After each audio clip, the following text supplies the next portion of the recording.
呢條係泰安橋，建於明朝萬曆12年，1584年。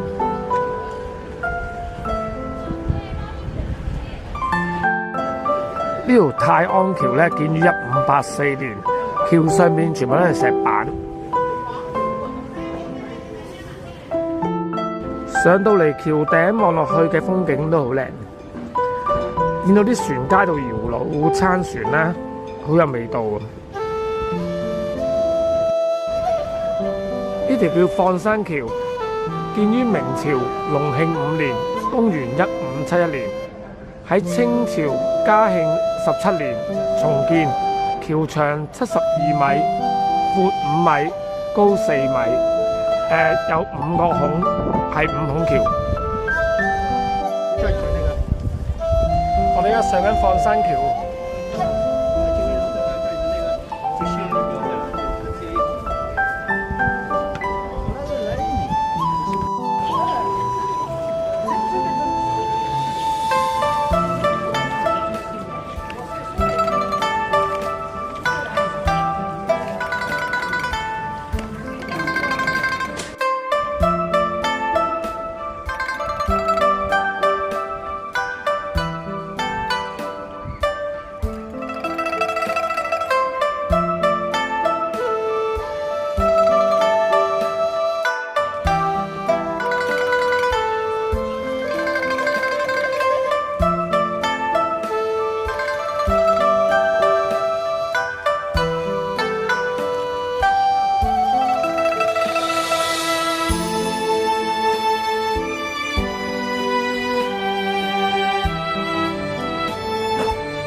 呢條中觀音橋建於明清年代。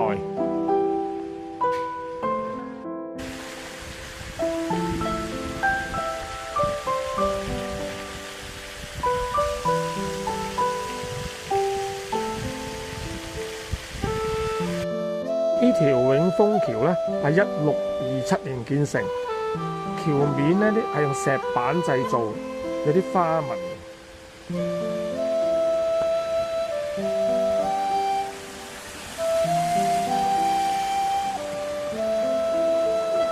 橋兩邊嘅風景，橋右邊嘅風景。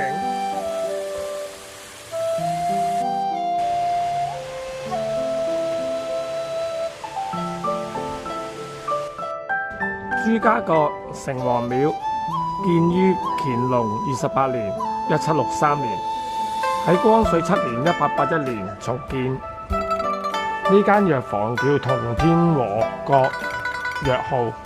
係晚清光緒3年1877年建造嘅。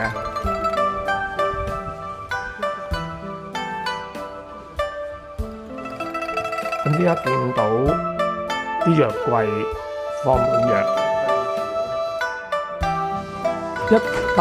1896年，光緒22年，大清開辦郵局。喺1903年咧，就正式設立咗朱家角分局。呢度有個大清嘅郵政信箱，咁有條龍喎。